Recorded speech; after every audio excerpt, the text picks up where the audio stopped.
이 그림 본 일 있습니까? 못 봤어요? 꺼버리면 어때요?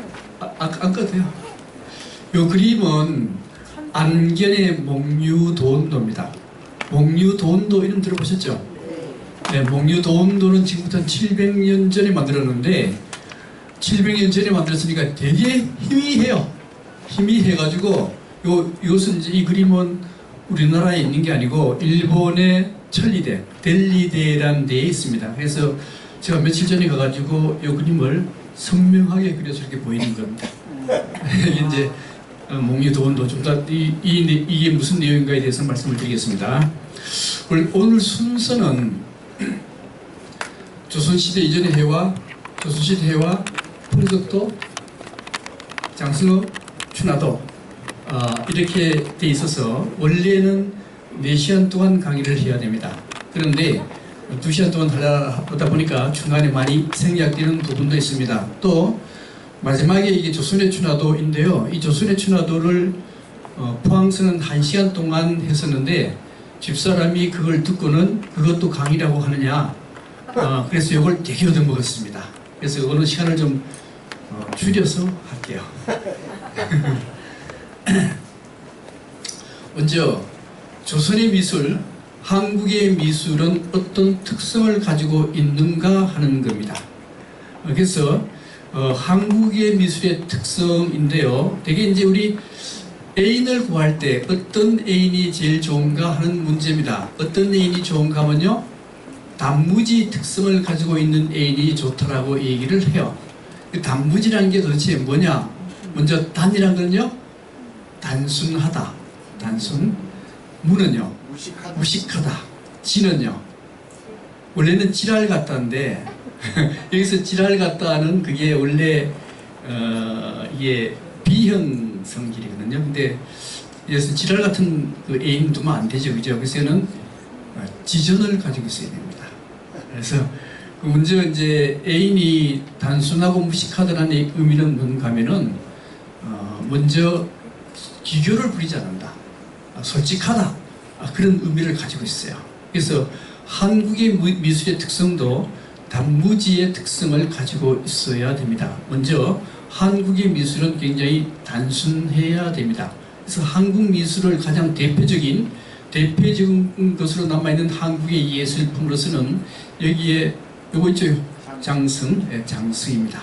장승을 잘 보시면은 여기에 굉장히 단순해요. 굉장히 단순합니다. 단순하고요. 또 하나는 무식하다는 뜻이 뭔가 하는 문제인데요. 먼저 이 장승을 만들 때 어떤 사람이 잘 만드는가 하는 문제입니다. 그래서 안동에서 이 장승을 만드는 대회를 열었습니다. 근데 그때 대회에 참가한 사람들의 학력이 학교도 안 나온 사람부터 대학교까지 나온 사람들이 있었어요. 그런데 이 장승을 가장 잘 만드는 사람들은 학력이 낮을수록 가장 잘 만들었습니다. 학력이 높으면은 어떻게 하는가 하면 자꾸만 기교를 부려요. 기교를 부리게 되면은 이 장승은 제대로 되지 않습니다. 그래서 굉장히 단순해야 되고, 또 하나는 기교를 부리지 말아야 됩니다. 그 다음에 또 한 가지는 뭔가 하면요, 단무지에서 지인데요, 여기서 지는 지혜를 뜻합니다. 지혜.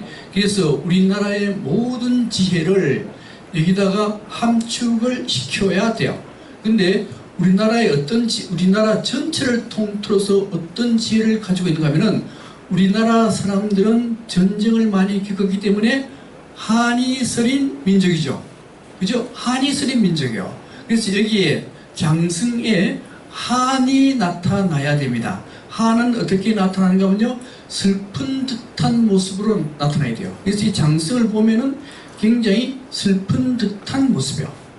또 한 가지, 그 슬픔의 본질이 뭔가 하는 문제입니다. 슬픔의 본질은, 원래는 슬픔이라는 것은 가면이고요, 그 안에 들어있는 것은 뭔가 하면요, 행복, 기쁨입니다. 다시 말씀드리면은, 인간이 행복해지려면은 슬픔이 없이는 절대로 행복해질 수 없다는 거예요. 그래서 내가 현재 슬프고 비참한 상황이다라고 하는 것은 곧바로 행복으로 이어진다는 것을 내포하고 있습니다. 그렇기 때문에 이 장승을 잘 보면은 슬픈 듯한 모습이면서도 뭔가 해학적인 모습을 내포하고 있어요. 웃음을 내포하고 있습니다. 그래서 우리나라의 미술은 이 장승이 대표할 수 있고, 그 장승이 대표하는 것은 단순하고 기교가 없고, 그 다음에 한과 웃음을 동시에 가지고 있는 그런 것이 우리나라의 예술 표현이라고 볼 수가 있는 겁니다.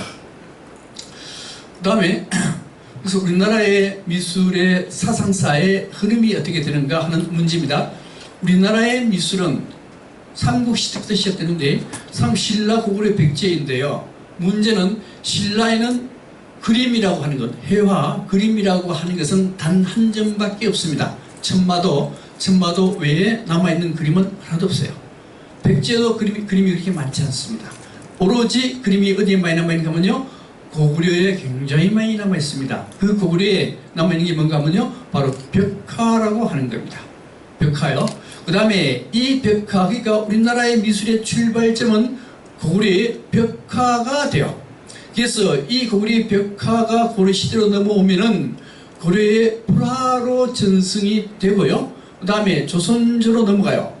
조선조로 넘어가게 되면은 조선조에서는 이 중국의 그림의 영향을 많이 받습니다. 그래서 중국의 그림은 북종화파하고 남종화파 두 개로 나눠지는데, 북종화파는 채색합니다. 그래서 먼저 북종화파가 들어와요. 북종화파가 들어와서 채색화 그림이 그려지고요. 그 다음에 4대 사화 이후에 문인화가 그려집니다. 문인화 그려지고 난 뒤에 영정조 때가 되면은 자, 우리 그림을 그리자 해서 뭐가 나타나는가 하면요, 진경산수화가 나타나고 풍속화가 나타나게 되는 겁니다. 요게 시들해지면서 드디어 중국의 남종화풍, 문인화가 등장을 하게 되는데, 여기 누군가 하면 추사 김정희가 대표가 돼요.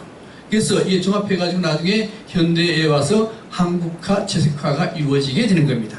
그래서 오늘 할 내용은 고려 벽화부터 시작해서, 그 다음에 고려 불화, 그 다음에 여기 전기의 북종화파, 중기의 문인화파, 그 다음 후기의 진경산수화 개통, 풍속화 개통, 그 다음에 마지막에 남종 문인화, 마지막에 준화도, 이렇게 진행을 하겠습니다.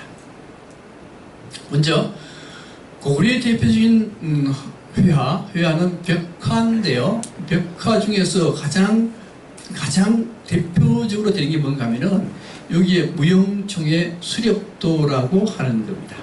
수렵도 중에서도 이렇게 뒤를 보면서 화살을 쏘는 방법, 이것은 사실은 고구려의 특허품이 아니고 이 파르티아라는 데서 이미 이런 게 있었어요. 근데 이게 받아들여졌다라고 되게 얘기하거든요. 근데 여기에 이제 요거는 이제 실제 이런 모습으로 나타나 있는데, 이걸 복원하면은 이제 이렇게 그림이 돼요. 이런 그림이 되는데, 먼저 여기 뭔가 하면 여기 뭐요? 이게 사슴이죠. 사슴입니다. 그 다음에 요거는 뭔가 하면요, 여기에 산이요. 그러니까 이게 이제 풍경화는 그 당시에 그렇게 발달되지 못했다라고 볼 수가 있습니다. 근데 이거는 나무고요. 요것도 좀 멀리는 산이고, 요것도 산이고, 요게 나무입니다.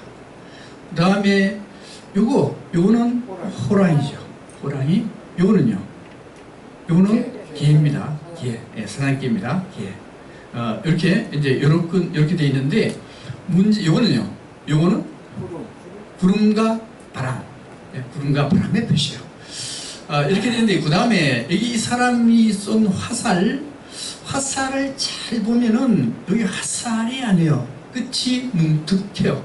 이걸 명적이라 그럽니다. 명적이라 그래가지고 불로 구멍을 뚫어서 이걸 쏘면은 소리가 뿅 하고 날아가요. 뿅 하고, 이게 소리를 내는 화살입니다. 이 전부 다 이 사람들 들고 있는 게 전부 다 소리를 내는 화살들이에요. 명적이라고 합니다. 그러면 이게 도대체 왜 이 명적이 사용되는가 하는 문제인데, 실제 이거는 처음에는 사냥이라고 하기보다는 전쟁 연습입니다. 자, 전쟁 연습인데, 이 고려인들은 유목민의 피를 이어받았잖아요. 유목민들이 전쟁할 때는 어떻게 하는가 하면은 전쟁 상태를 다 살핍니다. 살피고 난 뒤에 그 다음에 상대방의 군인들을 몰이를 합니다. 몰이를 해가지고 머리 들어오게 해가지고 몰이를 해가지고 포위를 하고 난 뒤에 화살로 다 없애버립니다. 이게 유목민들의 전쟁 방법이거든요. 그러니까 이게 유목민의 전쟁 방법하고 그 다음에 수렵하고는 똑같아요. 처음에 지형지물을 다 봐요.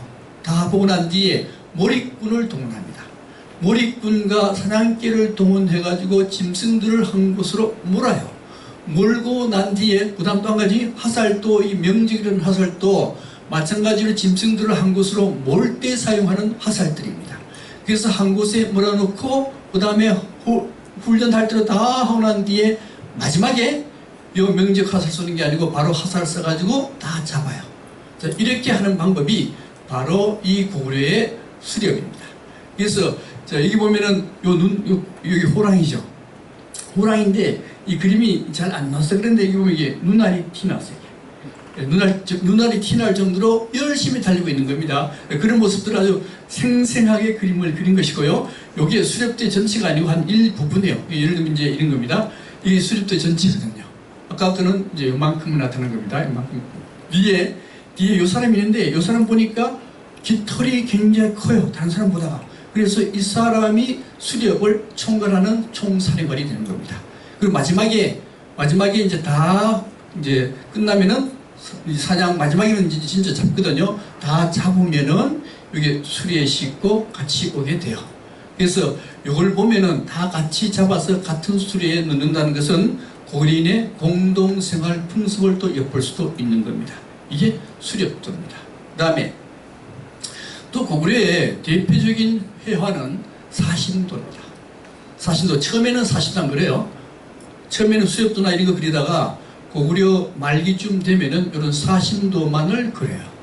사신도인데 이 사신도의 가장 북쪽에 있는 거, 북쪽은 현무라고 하는 겁니다.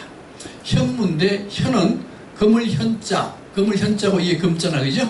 이 검인데 이게 뭐 거북입니다. 거북의 그 껍데기가 검은데 원래 사신도 북쪽 색깔별로 북쪽은 검은색이고 북쪽을 지키는 신이 뭔가 하면 현무라고 하는 신인데 이 현무라 하는 신은 뭘 관장하는가 하면요 죽음의 세계를 관장을 해요. 그래서 이 현무는 그러니까 여기 등껍질인데 거북입니다. 거북은 원래 암놈만 있어요. 순놈이 없습니다. 그러니까 원래 세상의 모든 게 다 탄생하려면 암수의 조화가 이루어져야 되는데 암놈만 있으니까 안 되죠. 그래서 여기에 뱀을 다 그래요. 이 뱀입니다. 거북의 머리요. 그래서 뱀과 거북의 머리인데 이 두 사람이 싸우는 게 아니에요. 싸우는 게 아니고 여기는 거북하고 거북은 음이요 뱀은 양입니다. 그래서 음양의 조화를 취하는 겁니다. 자, 여기에 왜 그러면은 거북과 뱀의 음양 조화를 취하는 의미는 뭔가 하는 건데요. 이 현무는 죽음의 세계를 관장하는 신이라 그랬어요. 죽음의 세계를 관장하는 신에서 원래 우리 무덤에 비석 아시죠? 비석 가면 비석 받침이 뭔가 하면요 거북의 등껍질입니다. 그죠? 거북의 등껍질 죽음의 세계요. 죽음의 세계이고 그 다음에 이수 비석 머리는 뭐가 새겨지는가 하면 뭐가 새겨져요? 뱀이 새겨져요. 용이 새겨지는데 용이 아니고 이무기가 새겨집니다. 그래서 이수라고 해요. 이수라고 하는데 이 이수하고 사실은 이게 거북의 앞머리하고 이서 같은 부분이거든요. 요걸 딱 그려서 놔요. 그럼 왜 그려 놓는가 하면은 음양의 조화가 이루어져서 뱀이라는 게 원래 뭐예요? 재생부활이잖아요. 뱀은 땅속에 있다가 위로 올라와요. 동시에 뱀은 껍질을 벗습니다. 껍질을 벗으면 더 커요. 그래서 그걸 가서 뭐라고 하면 뱀은 죽었다 산다. 죽었다 산다. 재생부활을 의미하는 게 뱀이거든요. 그래서 비석의 강머리에 뱀을 새겨놓는 이유는 죽은 사람이 재생부활을 상징하는 그런 의미를 가지고 있는 게 바로 뱀입니다. 그래서 현무, 이렇게 그런 의미로 이렇게 현무가 그려져요. 그 다음에 자청령 우백호 할 때 이건 자쪽 동쪽입니다. 청룡입니다. 청룡인데 원래 용이라고 하는 것은 실제 있는 동물이 아니죠. 상상의 동물이 됩니다. 근데 상상의 동물인데 이 뱀, 용의 머리입니다. 머리? 이게 머리이고 입에서 이제 혀가 탁 나면서 마치 불빛처럼 솟아오르고 그 다음에 이 용의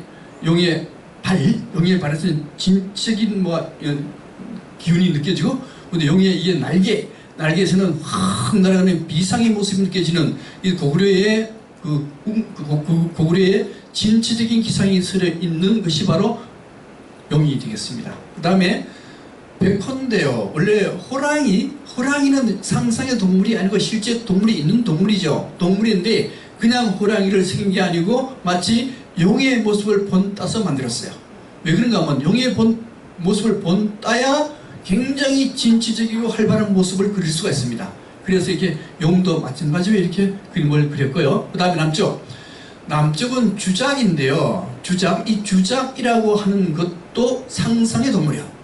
상상의 동물인데 원래는 주작은 봉황을 생각해요. 근데 봉황도 상상의 동물입니다. 그죠? 상상의 동물이기 때문에 이 봉황은 뭐를 가지고 모델을 삼는가 하면 닭을 가지고 모델로 삼아요. 그래서 이 빨간 것은 남쪽 태양의 색깔 해서 빨간 색깔을 많이 집어넣고 이 주작도 굉장히 날아오르는 듯한 모습을 아주 생동감 있게 그린 걸작이라고 볼 수가 있습니다.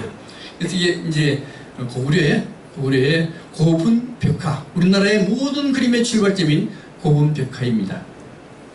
그 다음에 고분벽화 다음에 고려 불화가 나와요. 고려 그림은 불화가 중심이에요. 근데 불화 이전에 문인화도 사실 그렸어요.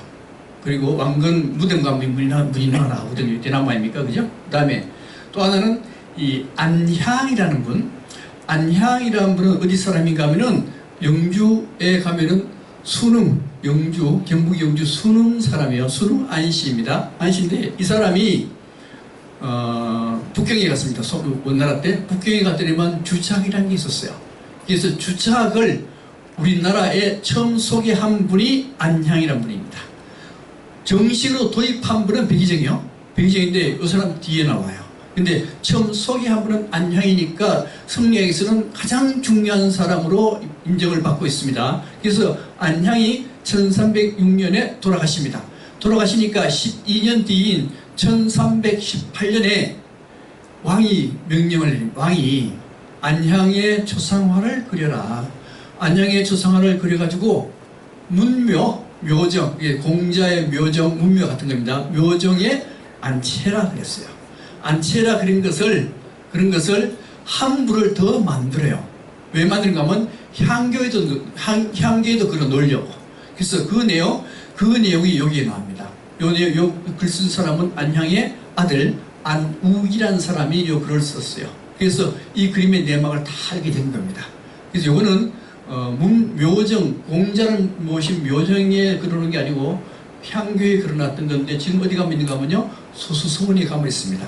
묘정에 그려놨던 건 없어져 버리고요. 그래서 이 안향 그림 잘 보면은 굉장히 단아해요. 단아하면서도 기품을 잃지는 않았습니다. 기품이 있는 그런 그림이죠. 자, 그 다음에 이제 중요한 게 고려 불화입니다. 지금 한 게 전부 다 국보입니다. 이 고려불화도 이 수월 가는도가 국보인데요. 고려 불화는 현재까지 160점 정도가 있습니다. 근데 140점 정도는 전부 다 일본에 다 가 있어요. 나머지 한 10점 내지 20점 한국에 있고 나머지 또 외국가 있습니다. 그래서 이제 요 그림 고려 불화 중에 최고의 고려 불화는 일본의 가가미 신사, 일본의 가가미 신사에 있는 이 수월 가늠도가 최고의 불화입니다. 이게 크기가 얼마나 크냐? 크기가 이게 4m 20에 이게 2m 70에 이렇게 큰 그림이요. 큰 그림인데 문제는 이게 뭘로 그렸는가 하면요. 비단 위에다 그림을 그린 거예요. 비단인데 비단이라는 건 우리 옛날에 길쌈할 때 비단 한번 짜보셨죠? 비단 짤 때 길이야 5m든 10m든 길이는 할 수 있습니다. 근데 이 폭이 2m 70으로 폭으로 짤 수 있는 비단, 그것은요 흔하지 않습니다. 특별한 기술이 있어야만 2m 70의 폭으로 그림을 그려낼 수가 있어요. 이렇게 해서 이 수월 가늠도 이렇게 큰 그림이 됩니다. 큰 그림이 되고, 또 하나, 이 수월 가늠도라 하는 뜻이 뭔가 하는 문제입니다. 수란 거는 물이고 이건 달이에요. 그 다음에 가늠보살 그린 것입니다. 그러니까 달이 뜨면은 달이 뜨면은 물에 달이 비쳐요. 그 모습이 수월입니다. 수월인데 그 수월인데 문제는 가늠이 붙어 있거든요. 그래서 수월의 의미가 뭔가 하는 문제입니다. 우선 수월의 의미는 원래 물속에 달이 비쳤다는 것은 달은 진짜입니까? 가짜입니까? 가짜죠. 그러니까 결국 그 의미는 우리가 인생을 사는데 실제 우리가 사는 인생이라고 하는 것은 사실이 아니고 리얼리티가 아니고 오로지 허상일 뿐이다. 연극 무대일 뿐이다. 이런 걸 나타낸다는 게 한 설입니다. 또 하나의 설은 뭔가 하면은 달이 뜨면은 물이 있는 곳에서는 가늠이 어디라도 나타난다. 그 나타나는 의미가 원래 가늠은 뭘로 상징되는가 하면 보문 아시죠? 보문. 경주 가면 보문단지가 있고 서울의 신설동 위에 보문동이 있고 또 예천에도 보문동이 있고 강화도 그쪽 들어가도 또 보문 있죠? 보문사 있잖아요. 보문이란 말은 굉장히 널리 쓰이는 말인데 이게 뭔가 하면요 보통문, 특별한 문이 아니고 가늠, 모든 사람, 어떠한 사람이라도 고통을 얘기하면 가늠보살한테 고통을 얘기하면 그 가늠보살은 특별한 문으로 나타나는 것이 아니고 보통 문, 어느 문이라도 다 나타나신다. 그러니까 달이 뜨면은 달이 물에 비치듯이 달이 물에 비치는 것은 어느 지역이라도 다 비치자는 거죠.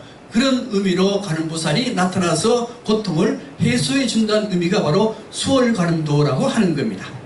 그 다음에 이 수월가늠도 그림을 그렸는데 이거는 이제 가가미 신사에 있는 그 수월가늠도 이거요. 이게 가늠도입니다. 굉장히 선명해요.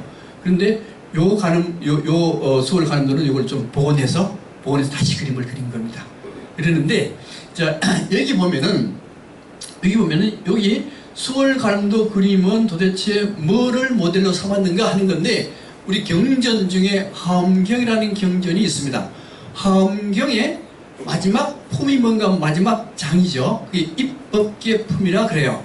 입법계품은 뭔가 하면은 선제동자가 53명의 선지식을 찾아다니면서 어떻게 하면은 깨달음을 얻을 수 있습니까를 배우는 거예요. 배우는 과정을 쓴 게 하엄경의 입법계품이라 그래요. 거기 누가 나오는가 하면 주인공이 선제동자입니다. 그러니까 여기에 이 그림의 요 동자가 바로 누군가 하면 선제동자입니다. 그 선제동자가 여러 선지식을 찾아다니다가 그 다음에 인도의 맨 남쪽에 보타라카 산 위에 바위에 걸터 앉은 이 가늠보살을 찾아와서 어떻게 하면 깨달을 수 있습니까? 라고 묻는 장면이요. 여기에 바로 뭔가 하면 바로 수월가늠도라고 하는 겁니다. 이 160점의 고려불화 중에 최고의 고려불화는 이 가가미 신사에 있는 수월가늠도가 되는 건데 이 수월가늠도는 도대체 누가 그렸는가 하는 문제입니다. 누가 그렸는가 하면요 고려 때 충유랑 충자가 이제 원종 24대 원종이고 원종의 장남이 충유랑이요. 충자가 붙으면은 부인이 누구요? 원나라의 공주를 부인으로 삼은 왕이 충자가 다 붙습니다. 그래서 충유랑은 쿠빌라이 원나라 세조 쿠빌라이 칸의 딸 제국공주와 결혼해서 충유랑이 된 거예요. 충유랑이 되는데 제국공주가 죽습니다. 일찍 이제 아들 하나 남기고 죽어요. 죽은데 그 아들이 누군가 하면 충선와입니다. 충선와인데 이 충유랑이 지옥궁제 죽으니까 무비라는 그 후비한테 너무 빠져서 정사가 제대로 안 돼. 안 돼가지고 충선왕이 어떻게 하는가 하면요. 숙창원비 김씨, 김치려 장군의 딸이 손녀입니다. 김치려 굉장히 유명하거든요. 그래서 이게 숙창원비는 굉장히 가문이 좋아요.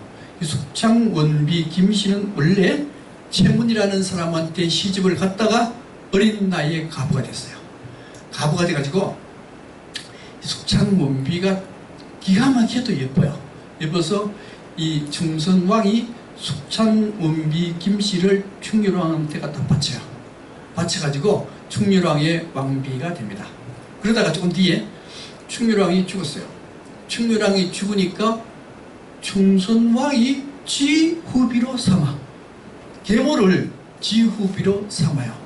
조선조에는 원래 이게 허용이 안 돼요. 그런데 흉노족, 몽골은 흉노족이잖아요. 그죠? 흉노족은 이게 허용이 됩니다. 그래서 흉노족의 피를 받은 충선왕이 숙창원비가 워낙 예쁘고 워낙 또 애교를 잘 떨어. 그래서 숙창원비 김씨가 충선왕의 후비가 돼요. 근데 여기 안 나왔지만은 그 후비 중에 허씨란 후비가 있어요. 또 허씨란 후비도 굉장히 뛰어나. 그래서 두 사람이 경쟁을 하는데 허씨가 숙창원비 그냥 두면 안 되겠다. 그래서 원래 허씨 이쪽의 계통이 이 몽골 원나라하고 인척관계가 생기다 보니까 그쪽을 이용해가지고 이 숙창원비 김씨를 몽골로 원나라로 불러들이려고 그래요. 그래서 깜짝 놀라서 여도 힘을 써가지고 가지 않았습니다. 그래서 이 숙창원비 김씨가 야 이래서는 안 되겠다. 근데 나도 좀 힘을 좀 길러야 되겠다. 뭔가 영향력을 발휘해야 되겠다 해가지고 뭘 하는가 큰 불사를 해요. 큰 불사 중에 하나가 뭔가 하면은 아까 말씀드렸던 이 그림 수월가늠도, 이 수월가늠도 작업을 하게 되는 겁니다. 수월가늠도 작업을 해가지고 한 2년에 걸쳐서 수월가늠도 작업이 끝났어요. 언제 끝나는가 하면요 1308년에 충유랑이 죽었는데 1308년 대상이면 1310년에 장나 그죠? 그래서 1310년에 수월가늠도가 완성이 되는 겁니다. 이런 과정으로 이 수월가늠도를 그렸어요. 그런데 이 수월가늠도를 그리고 난 뒤에 흥천사의 그 예성강 입구에 흥천사에다 보관했어요. 예성강 입구에 보관한 바닷 근방에 보관한 이유는 원래 가늠보살이 있던 데가 바닷가 근방에 보타락가살이거든요. 그 때문에 거기다 보관했는데 1357년에 외구가 침략해 들어와요. 외구가 침략해 들어서 그 흥천사에 있던 수월가늠도를 약탈해서 가지고 갑니다. 약탈해서 가지고 가가지고 나중에 가가미 신사에다 갖다 줘버려요. 그래서 현재 이 수월가늠도는 우리나라에 있는 게 아니고 일본의 가가미 신사에 있는데요. 우리나라는 2번 전라패를 잃었습니다. 근데 이 그림 잘 보면요. 그냥 그림이 아니에요. 얼마나 잘 그렸는가 하면은 여기 백호인데요. 이 그림을 그릴 때 어떻게 그리냐 하는 문제입니다. 비단의 그림 그린다 그랬죠, 그죠? 비단의 그림을 그리는데 이 비단에다 그림을 그리는데 이게 그림을 색깔을 입힐 때 앞에 색깔을 입히는 게 아니고 뒤에다 색깔을 입혀요. 뒤에다 색깔을 입히는데 색깔 입힐 때도 그냥 입히는 게 아니고 천연색 알료 5색깔 천연색 알료에다가 가죽에서 추출한 악효를 갖다 합해요. 합해가지고 비단의 뒷면에 갖다 붙여요. 뒷면에 갖다 붙이는데 먼저 악효가 있으니까 이 알료가 떨어지지 않습니다. 그 다음에 뒤에다가 갖다 붙이게 되면은 색깔이 아주 은은하게 잘 나타나요. 예, 기본적으로 그렇게 합니다. 그리고 난 뒤에 앞에다 다시 그림을 그려요. 그런 형태인데 여기 보면 이게 여기 백호인데요. 백호도 정밀사진 보면 아주 정밀하게 이렇게 또 해돌이 기름으로 이렇게 딱 표시하고 이거 눈입니다. 눈 그릴 때도 아주 정밀하게 하나하나 눈썹까지 속눈썹까지 다 그림을 그려요. 그 다음에 이 문양, 요 문양 여기 이제 요 부분이거든요. 요 문양을 잘 보면 이렇게 아주 정성을 다 기울여요. 그 다음에 요거 특히 이제 요 부분이 뭔가 하면 사라 사라라는 부분이거든요. 사라라는 부분인데 이거 흰색 가지고 색들 아주 얇게 칠해가지고 안이 비치도록 그림을 그려야 돼요. 이렇게 그리려면 얼마나 정성을 들이고 얼마나 그림 기법이 좋아야 이게 나타나겠습니까? 마찬가지. 그 다음에 요 부분도 여기인데 요 부분도 아주 정밀하게, 예. 요 부분은 이제 요 부분이에요. 요 부분. 그 다음에 이 선제동자입니다. 요 부분 선제동자. 자, 이 선제동자인데 이 선제동자의 모습도 관음보살을 향해서 진리를 탐구하는 아주 진지한 얼굴을 잘 그렸잖아요. 요거는 정병인데요. 여기 요 부분입니다. 자, 정병인데 정병도 이 실제 정병을 그대로 그림을 그린 거예요. 손모습 요 부분입니다. 요 부분. 예. 요거는 요 부분인데 여기 이게 뭔가 하면요, 연꽃입니다. 연꽃 위에 이렇게 발이 얹어져 있어요. 그래서 이것도 정말로 정성을 잘 들여서 이렇게 그림을 그린 겁니다. 이렇게 해서 1357년에 금천사에서 약탈해 가지고 가가지고 언제 가가미 신사, 경신사 이게 그 가가미 신사거든요. 경사, 가가미 신사인데 언제 갖다 바치는가 하면 1391년에 가가미 신사한테 갖다 줘버렸어요. 그래서 우리나라는 이 그림이 없습니다. 자, 이렇게 해서 고려의 대표적인 가장 중요한 그림 몇 점을 봤고요. 그 다음에 한국화. 한국화 이제는 우리 동양화라는 얘기 많이 들어보셨죠? 네, 동양화라는 이름을 많이 들어보셨을 텐데 우리 1922년에 일본 사람들에 의해서 동양화라는 게 만들어져요. 동양화라고 만들어지는데 중국은 동양화라는 용어를 안 씁니다. 뭘 쓰는가 하면요, 중국화. 일본 사람도 동양화라는 말을 만들긴 했지만은 일본 그림을 동양화를 하지 않습니다. 일본화라고 해요. 그래서 일본 사람이 유독 한국 그림만 동양화로 한 거예요. 이 그러면 중국이나 일본이나 그 다음에 한국은 동양화로 묶고 그 다음 서양화에 대칭되니까 이렇게 해야 될 텐데 그게 아니에요. 중국은 중국화, 일본은 일본화, 그 다음 우리나라만 동양화. 이게 말이 안 되잖아요. 이게 뭔가 하면요, 우리나라 그림을 없애버리겠다라 하는 의미를 가지고 있습니다. 그래서 1983년에는 동양화라는 용어를 안 쓰게 됩니다. 한국화라는 용어를 쓰게 돼요. 그래서 우리나라 그림은 전부 다 한국화로 통일이 되는 상태입니다. 그 다음에 조선조의 그림을 하기 전에 먼저 조선조 그림은요, 중국화의 영향을 많이 받거든요. 그래서 이 중국화의 그림이 어떻게 전개됐는가가 굉장히 중요해요. 중국화는 남종화와 북종화로 나눕니다. 남종화와 북종화로 나누는데 이거는 종교의 영향을 받은 거요. 우리 선종의 5대조 누가 하면 흥인이에요. 흥인 아시죠? 그죠? 흥인이고 흥인의 제자가 둘이 있는데 하나가 신수고 하나는 누구요? 해능과 신수입니다. 해능과 신수인데 해능은 뭔가 하면요, 해능은 깨달을 때 갑자기 팍 깨달은 거, 도노. 갑자기 팍 깨닫는 거고, 신수는 점수, 천천히 수행해가면서 깨닫는 게 뭔가 하면 신수입니다. 그래서 이 해능은 남선, 남쪽 선이고, 신수는요, 북쪽 선이에요. 이 두 개가 나눠집니다.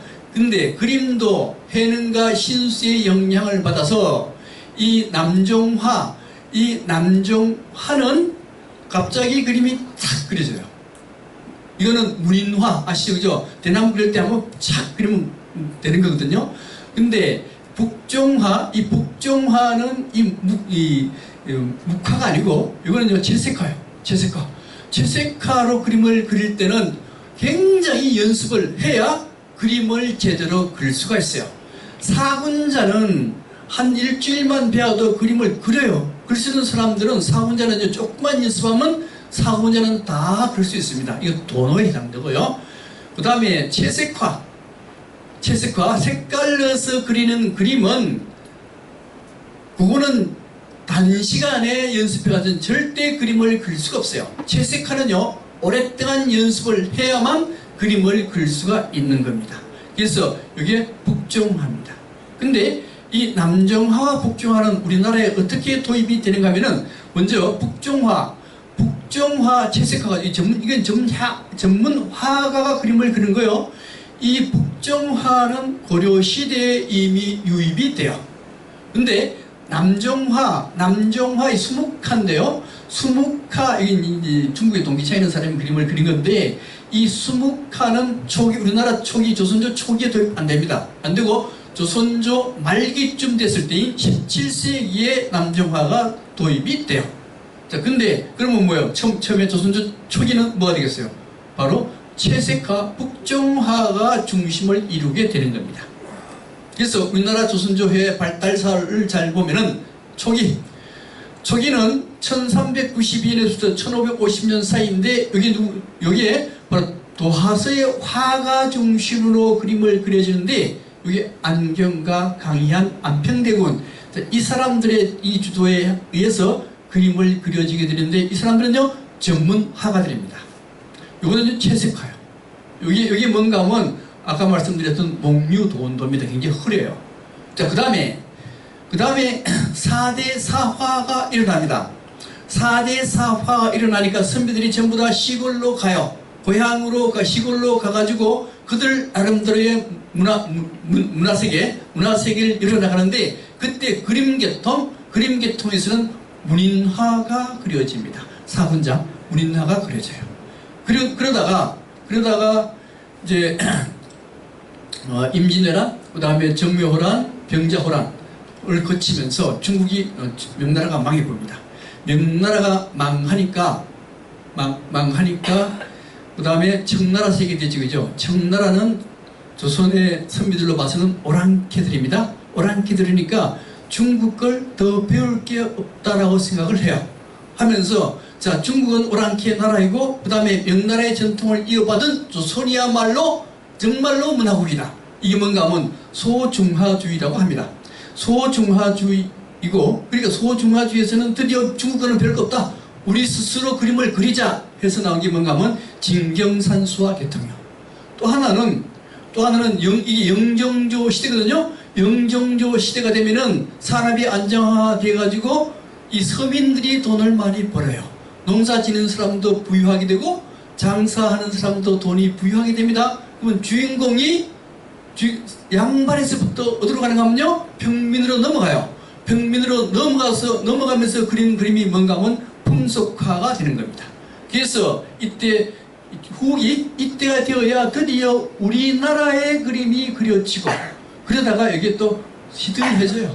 시들해지면서 그다음 말기가 되면은 중국의 남정화, 수묵화, 남정화가 들어오면서 김정희로 대표되는 그림들이 그려지게 되는 겁니다. 그래서 조선조의 그림의 시기는 그림의 단계는 이렇게 네 가지로 볼 수가 있는데 먼저 이게 안견 그림부터 한번 보겠습니다. 이게 목류도원도인데요. 1447년에 근데 그 6년 뒤인 1453년에 계유정난이 일어납니다. 그러니까 수양대군이 난을 일으켜가지고 김종서 등등 다 항보인 다 죽여버리고 자기가 정권을 잡는 게 계유정난 1453년이고 그 다음에 요거는 그 6년 전인 1447년에 안평대군. 자, 안평대군인데 세종은 원래 여자를 좋아해가지고 자식이 굉장히 많아요. 첫째 아들이 누군가 하면 문종, 둘째 아들이 누구요? 수양대군, 셋째 아들이 안평대군. 근데 수양대군과 안평대군은 정권을 둘이서 서로 경쟁을 해요. 서로 싸워서 왕권을 잡으려고 해요. 근데 이 셋째 아들인 안견이 1447년에 꿈을 꿨어요. 꿈을 꿨는데 박팽년하고 둘이서 산을 들어가는데 험한 산길을 탁 지나가다가 그 다음에 어떤 동굴을 딱 지나니까 아주 나움 같은 세계, 복사꽃이 팍 핀 도화의 세계를 딱 들어간 거예요. 그리고 거기서 꿈을 딱 깼습니다. 꿈을 깨가지고 그럼 안평대군도 원래 그림을 굉장히 잘 그립니다. 굉장히 잘 그리는데 본인이 그림을 그려도 돼요. 그런데 1447년 정도만 되면은 이미 안평대군하고 수양대군은 경쟁관계에 들어가 있는 거예요. 경쟁관계에 들어가 있는데 안평대군이 도하원기에 나오는 낙원세상을 그림을 그리게 되면은 어떤 결과를 맺는가 하면 이 안평대군이 이 지금의 전개에서 지가 왕이 돼서 새로운 세계를 꾸미려고 한다 하는 오해를 불러일으킬 수 있습니다. 그러니까 안평대군이 자기가 직접 그림을 그리지 않고 누구를 부르는가 하면 안견을 불러들여요. 안견을 불러들여가지고 안견을 불러들여서 야 네가 한번 내가 이런 꿈을 꾸는데 이 꿈대로 그림을 그려라. 그래서 나온 그림이 뭔가 하면 목류도원도라 하는 그림이 됩니다. 그래서 목류도원도는 단 3일 만에 완성을 해요. 3일 만에 완성했다는 뜻은 뭔가 하면 이게 비단에다 그림을 그린 거예요. 비단 그리면 이게 길이가 1.65 여기 한 60cm인가 돼요. 이게 되는데 굉장히 큰 그림이요. 큰 그림인데 재료 준비해야 되고 그러면 재료 준비하면 하루 걸리고 그 다음 그림은요 이틀 이내에 다 그림을 그린 거예요. 이게. 예, 그 그림이 바로 목류도원도라 하는 그림입니다. 넘어가서 자 목류도원도인데요. 이제 목류도원도인데 원래 조선조에서 그림은 전개 방향이 어떻게 되는가 하면요 여기서부터 항상 이 오른쪽부터 시작해서 이렇게 읽어나가는 거잖아요. 그죠? 글씨도 이렇게 읽어나가야 되고 그림도 이렇게 해석해야 되는데 이 그림은 그렇게 해석하는 게 아니고 여기서부터 시작해요. 여기서부터 이렇게 읽어나가. 왜 그러냐 하면은 현실 세계에서 그림을 그렸다 하면은 이렇게 읽어나가는 게 맞는데 이 그림은 꿈속에서 세상을 나타내기 때문에 반대로 읽어나가야 돼요. 그래서 이 그림은 여기서부터 읽어나가는 겁니다. 나가는데 어떻게 된가 하면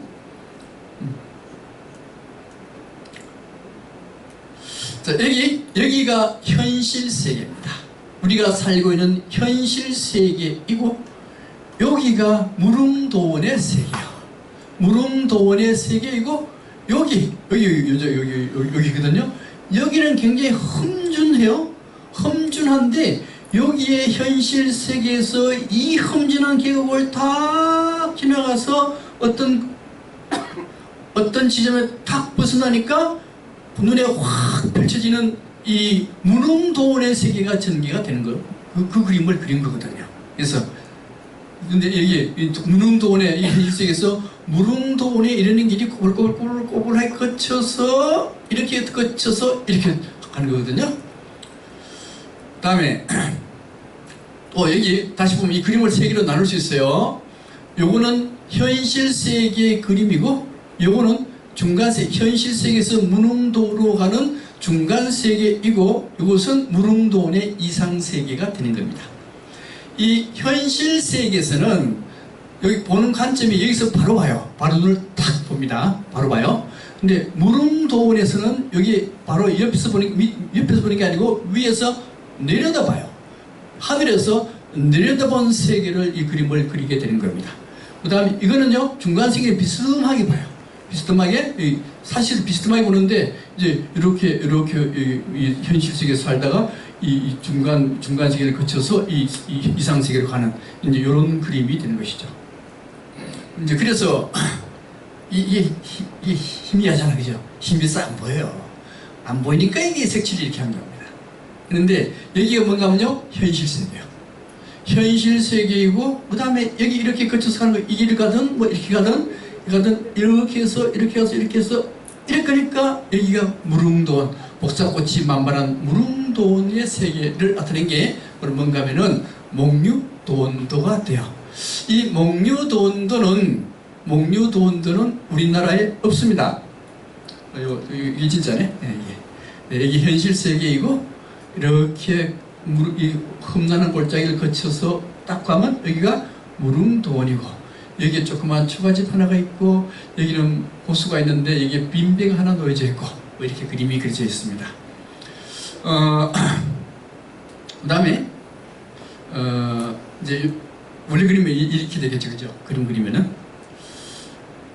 이게 목류 이제 그 무릉도원의 세계입니다.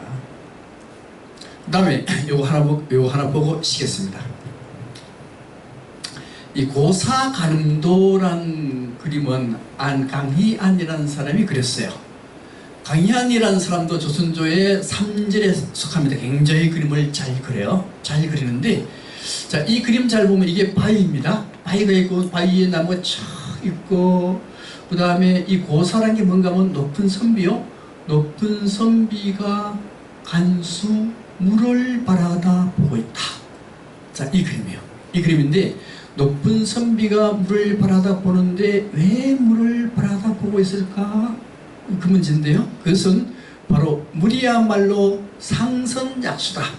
상선약수라고 하는 것은 뭔가 하면 가장 선한 것은 물과 같은 것이다 하는 뜻이요. 왜 물이 가장 좋은 것이냐 하는 문제입니다. 먼저 물은 절대로 위로 올라갈 수가 없어요. 그래서 항상 물은 높은 곳에서 낮은 것을 지향합니다. 그래서 지 잘났다라고 자랑하지 않고 항상 겸손해요. 그 다음에 물은 항상 낮은 것을 메꿔줘서